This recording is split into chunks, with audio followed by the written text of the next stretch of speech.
I am great. Good morning, everyone. From Western Canada. It is extremely early here in the morning. I hope the coffee has kicked in. But thank you very much for joining this presentation on polar latitudes. My name is Connie. I am not Canadian. I am German. This is not a Canadian accent, obviously. And I have been part of the Polar Latitudes team for 8 years, partly in sales, but also as part of the expedition team on board, which is wonderful. So I am going to dive straight in and give you a quick overview of how PL is a little bit unique. First thing is that we literally live and breathe the destination 365 days a year. We talk and work all around Antarctica. That's all we do. That's the only destination that we have. Secondly, very rare these days is that we're founder owned and operated, which means that there's no big hedge fund behind us. There's no big investment company. It's literally 4 owners, and they are heavily involved in the day-to-day operations, in the day-to-day business. Actually, John, our CEO, is part of the expedition team. He comes on board, he drives Zodiacs, he's part of the team. It's, incredible. Everyone is kind of checking that and ensuring that we all deliver on what we promise. And that's really, really unique these days. Also, the guest team interactions. This is really something that we focus on. The quality of these interactions on board is something that is extremely important.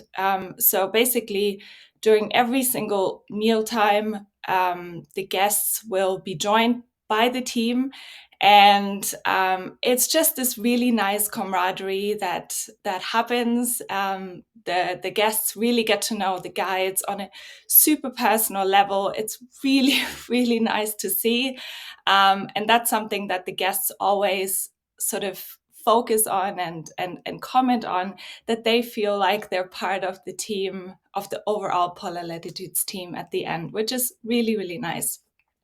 Citizen science and education, I will touch on in just a little bit.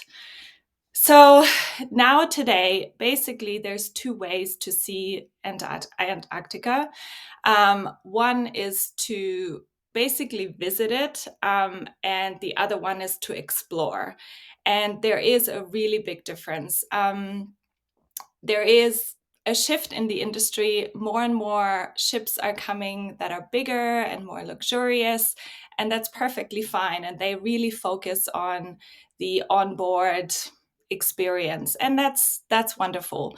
But then there is still companies like Polar Latitudes that really go deep. So for us, it's actually all about getting off the ship. Actually, we want people to really immerse themselves in the destination. Our main goal is to get people into Zodiacs, onto shore as often as possible, as long as possible. So our average excursions are 3 hours in the morning, 3 hours in the evening or in the afternoon, 6 hours per day off the ship. And again, it's basically up to your clients whether they are more the cruise centric type person who would enjoy an onboard experience, or the ones that really sort of have the big cameras. They want to get off, they want to learn about the destination. That would be a super fit for Polar Latitudes. But of course, we have a perfect ship. We have the perfect ship that is purpose built for the places that we visit. The Sea Venture is a ice strengthened ship. It's a 1A super ice strengthened ship, which means it's the highest ice class of any passenger ship. So just like in this picture, early season when there's a lot of sea ice still around, we can go anywhere and anywhere which is, again, it speaks to our mission. We're not stoppable by anything. Also, the stabilizers. I've been on a number of ships over the years through the Drake Passage, and hand on heart, this ship is so stable. So yeah, it's really, she's wonderful in even the rougher conditions. Then in terms of outdoor deck space, again, for an expedition vessel, this is super, super important. We have the heli deck up on deck 8, which gives sort of a 360-degree view, which is wonderful. But then what is super important and what I love about this ship is the wraparound deck on deck 5, because you are so close to the water. So when there's orca or when there's humpback whales, you are just so close. And any photographer, like it's their pet peeve if they're just too far away. So, and the wraparound deck, it just means you can kind of move with the wildlife as the wildlife moves, which is just, fantastic.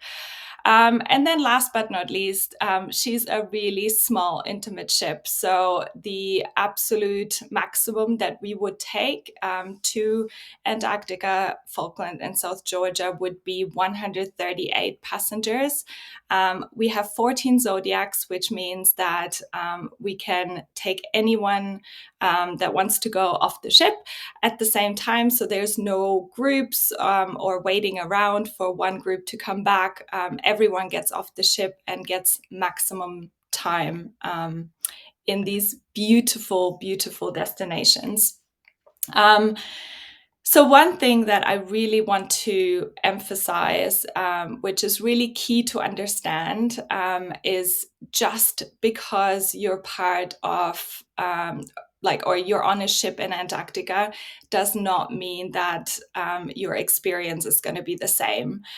So one thing that is really, really crucial, and I think it's actually the most crucial part, is the experience and the expertise of the expedition team.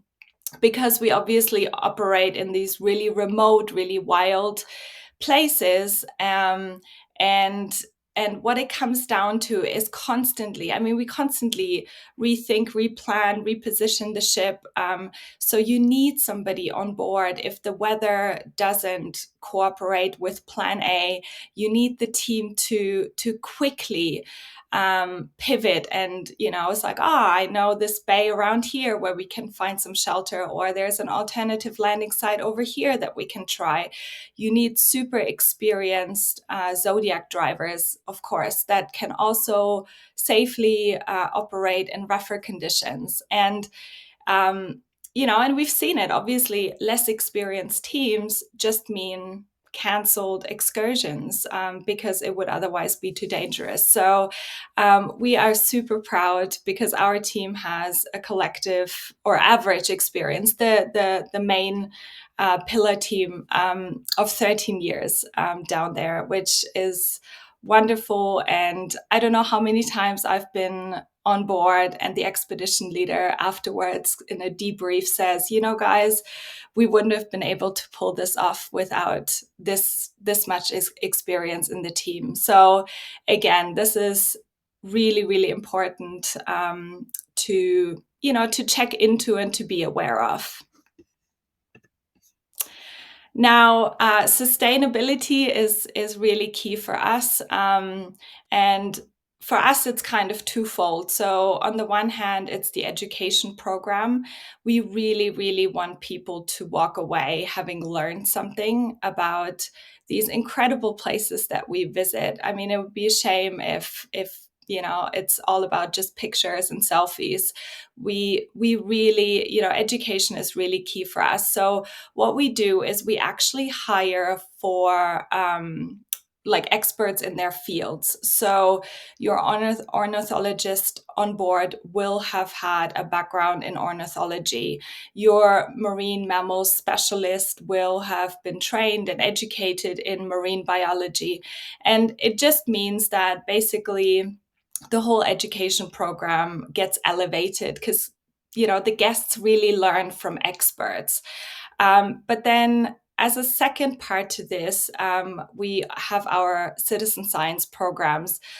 We actually have the longest standing program in the entire industry. We've had it over a decade. It was established with PL, and it just really offers guests the opportunity to get together in small groups and then participate in real meaningful research. And this is so important. It really enriches people's experience. And people don't really know that they want that until they step on board, but then it's a way of giving back, of actually, actively participating, discussing really, really important topics. And then, of course, collecting this really important data for scientists and for scientific research institutes around the world. So, that's a huge focus for us. Okay, let's talk about magic moments.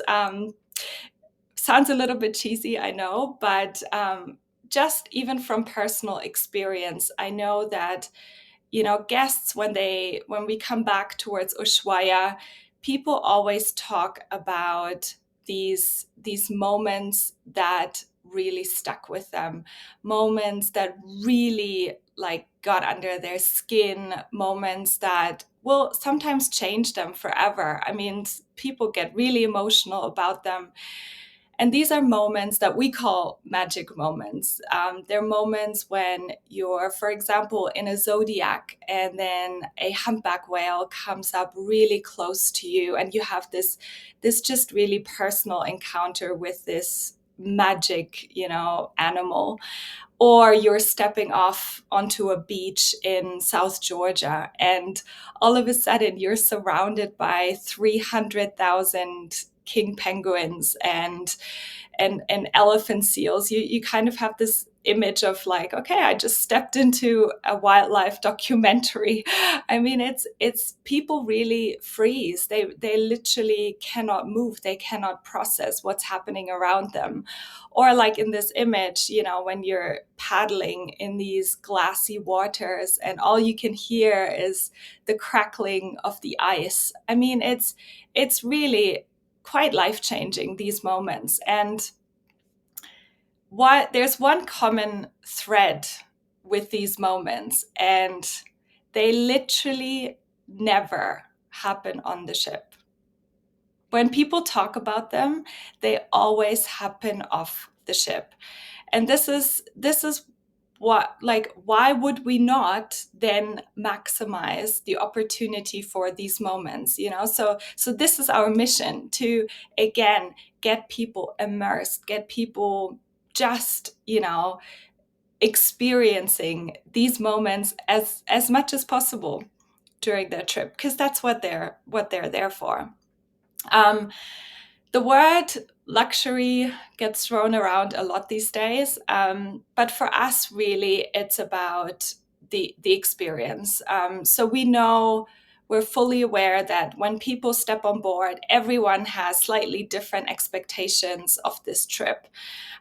So what we try to do is try and really tailor it, personalize it as much as we can. So, for example, we will offer different hikes depending on different or for different capabilities and fitness levels.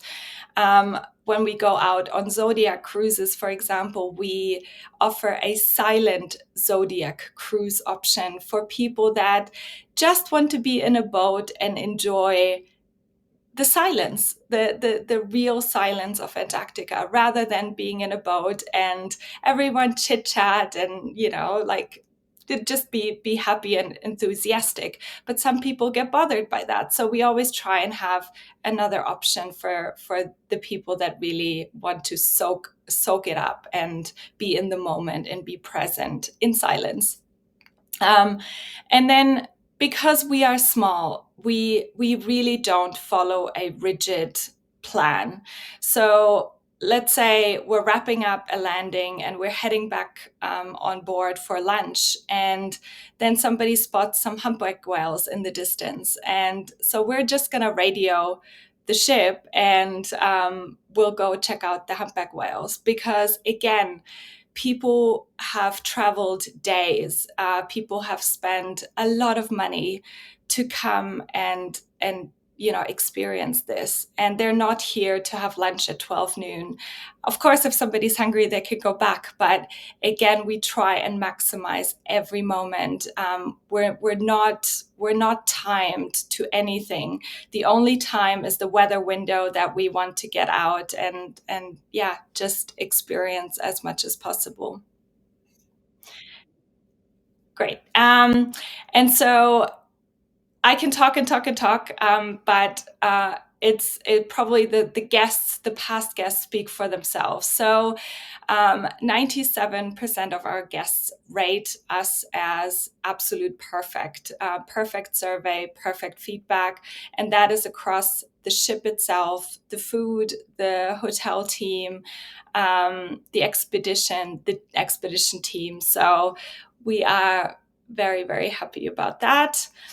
And just to wrap it up, this is an overview. It's probably really handy if you do sell us, and kind of highlights a lot of the points that I touched on in numbers. Again, the average time of the ship, the experience of the team. But one thing I also wanted to mention is we always include 2 nights in the Arakur Hotel, best hotel in Ushuaia. And we include 2 nights because we know how people are anxious about literally missing the boat. And so most people in the past have booked another pre-night anyway. So we just decided to throw in 2 nights just for peace of mind, because there's nothing worse than getting to Ushuaia completely stressed out because of missed connections or delayed luggage. So again, huge point for us to include that, but it just makes the overall experience so much better. So that kind of concludes my little whirlwind overview of Polar Latitudes. I'm happy to take questions now. I'm also happy to obviously connect one-on-one at any point, and we can dive deeper into any of these aspects I touched on. So anyway, thank you for joining, and I don't think I have... Okay.